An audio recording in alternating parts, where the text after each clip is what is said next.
Someone wise has probably said that if you're daunted by something, you should do it.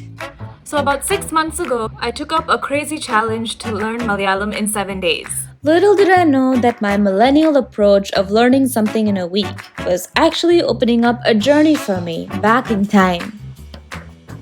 The phonetic range that is there in Indian languages is such, it stimulates every aspect of who you are.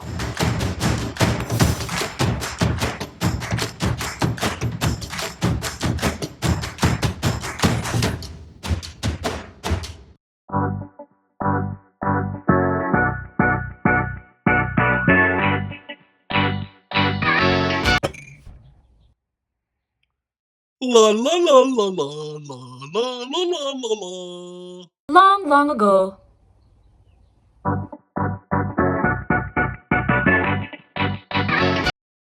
Long ago, Malayalam was actually a fancy West Coast dialect of Tamil. By around the 14th century, the father of Malayalam established Malayalam as a language of its own. It had a strong Sanskrit influence, so there's a saying in Malayalam, Sanskrit is the father of Malayalam and Tamil is the mother. But there are many words in Malayalam which are neither Sanskrit nor Tamil. For example, velam in Malayalam means water, but in Tamil they say tannir. But neither of these words are found in Sanskrit. So who's the father?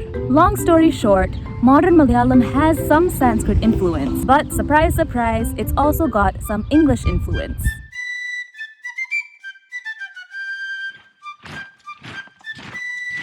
While our dear British friends were visiting Kerala, the sentence structure in Malayalam adopted a more English-savvy flow, and I found this actually makes it easier for English speakers to learn Malayalam today. For example, the use of oru. Oru means one, but now in Malayalam they use oru really frequently because in English we always use a or an before we describe a noun. Ramane pamba kadichu. In English we would say Rama got bit by a snake.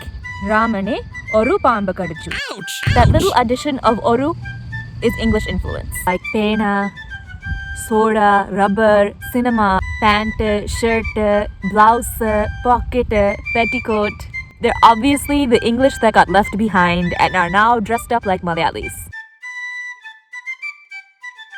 Even if you don't like the British, you have to like the English language. Internet and, modern technology has taken to English language. It is a must. It is part of our language now. Today, many educated Indians can speak better English than most British can speak. It's a good thing, but at the same time, we should never kill these languages which have been there for thousands of years. Because the phonetic range that is there in Indian languages is such, it stimulates every aspect of who you are. English language has a very narrow phonetic range. So this ability to use sounds to stimulate and trigger one's intelligence and energy within ourselves is something that we should not give up. The Malayalam alphabet has the largest number of letters among all the Indian languages because of its connections with both Tamil and Sanskrit. Neuroscientists have discovered what they call the Sanskrit effect. That is, regular utterance of Sanskrit expands the part of the brain responsible for cognitive function, just in case you needed even more inspiration to speak your language. The new generations are losing their language so rapidly. Very important, all of you, at least in your homes. There must be a certain amount of time where we must use the local language. We will regret this deeply after a couple of generations if we don't take care of it now. Because you can't bring back a language. You can kill it, but you can't breathe life into it. It's very difficult. So, you understand that it's important to speak your language, but you now live far away and making the time and effort to learn just hasn't happened, right? I hear you.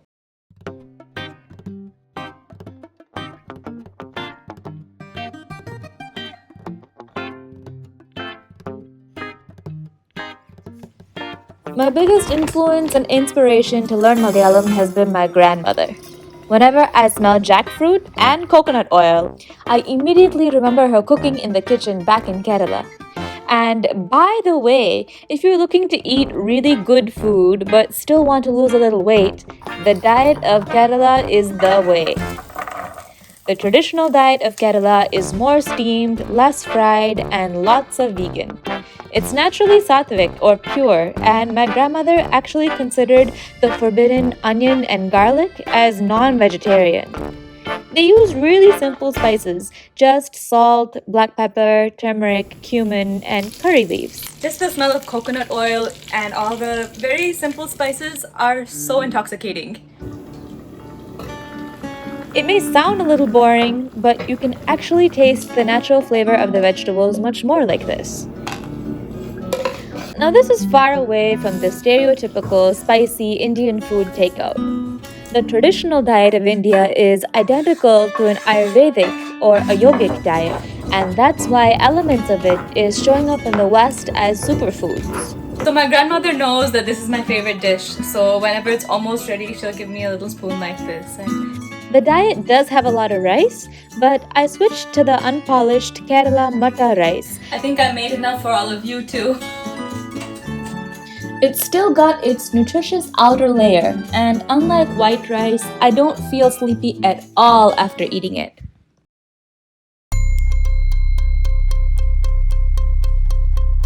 വിദ്യക്കുട്ടി നീ ഉണ്ടാക്കി ശരിയാ കാണുമ്പോൾ നന്നായിട്ടുണ്ട് കേട്ടാ മാങ്ങ ഇട്ടിട്ടുണ്ട് ഇഷ്ടപ്പെട്ട കൂട്ടാനാണ് ചപ്പാത്തിക്ക് അത് മതിയല്ലോ എന്ന് എനിക്കില്ലേ ഇട്ടിട്ടുണ്ട്.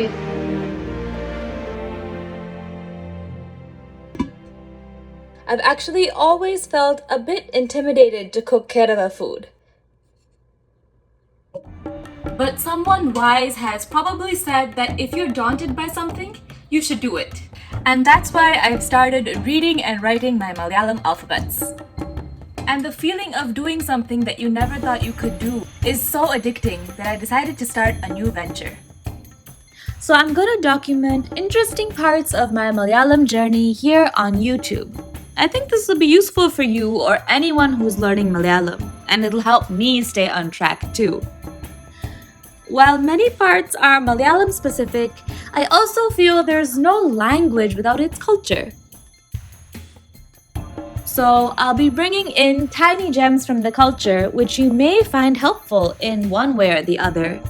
So please drop a comment as to what topics you're interested in. And also do subscribe to my YouTube channel and give the bell a ring to receive updates whenever I post. Until next time! I'm really trying to imbibe the culture of Kerala through this chakka.